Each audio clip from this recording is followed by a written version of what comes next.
Salut la gang. Oui, c'était pour vous parler de Montréal, comparer les avantages sociaux, si on peut dire, et le Paraguay. Paraguay, je veux dire, c'est du bruit.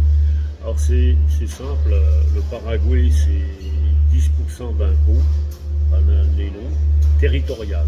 C'est-à-dire que vous ne payez pas d'impôts si vous avez des entreprises à l'extérieur et que l'argent rentre au Paraguay. Ce qui fait que c'est déjà pas mal. Par rapport au Canada, vous créez une entreprise, eh ben, vous payez, je crois, 35%, enfin, c'est pas donné, quoi. Et sans compter les à côté. Donc vous payez beaucoup, que ce soit à Montréal ou au Canada en général. Et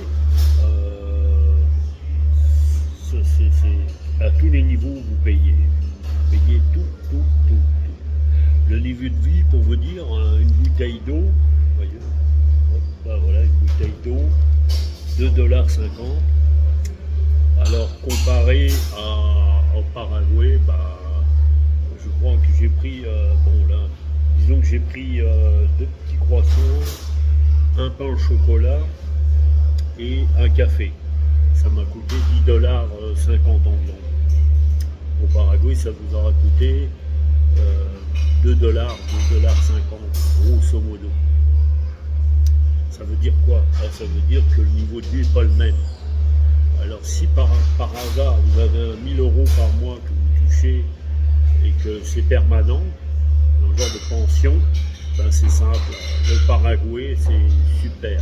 Moi, j'ai aucun avantage à vous dire ça, mais je trouve que c'est intéressant. J'ai vu ça sur YouTube et je trouve que avec 1 000 €, vous vivez bien, vous payez un loyer de 200, même 100 si vous allez à la campagne, euros, à 250, en tout cas un petit studio, disons.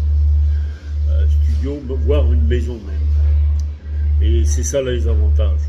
C'est que vous vivez pas au-dessus de vos moyens, mais vous vivez tranquille, vous avez la paix. Et c'est homogène. L'avantage, c'est homogène. C'est catholique. Je ne sais pas combien de pourcentage d'Amérindiens au Paraguay, mais il y en a beaucoup. Mais ça ne dérange pas puisqu'ils sont catholiques.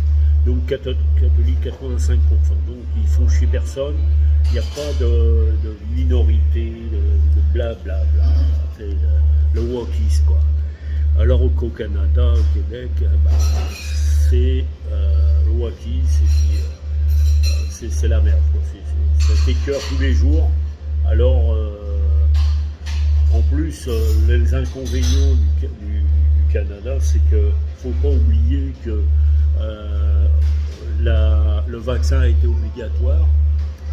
Alors ça ne donne pas de venir dans ce pays, normalement, pas vraiment. Une autre chose, j'ai des amis immigrés qui sont repartis chez eux. Alors on peut dire, bon, oui, ils sont repartis du Canada. C'est qu'il y a une raison au Québec, du moins, Montréal. Les Africains, les Libanais, toutes sortes d'agents là, qui sont repartis, les Latinos aussi. Faut pas croire, c'est le niveau de vie, il faut assurer. C'est-à-dire, c'est minimum 1500, et encore je suis gentil, 1500 un loyer dollars, un loyer à Montréal. Minimum. Si vous avez une famille, eh ben, vous avez intérêt à avoir 2 travails, donc c'est pas assuré puisque si vous venez avec vos diplômes, ben c'est simple, il faut recommencer, c'est-à-dire qu'il faut recommencer à zéro pratiquement, ou tu te retrouves manufacturier pour repasser ton diplôme, même d'ingénieur. Ils n'en ont rien à crisser, ils n'en ont rien à foutre, ce qui fait que tu galères beaucoup. Alors voilà, c'était pour vous dire ça. Ben, bonne journée à vous, merci.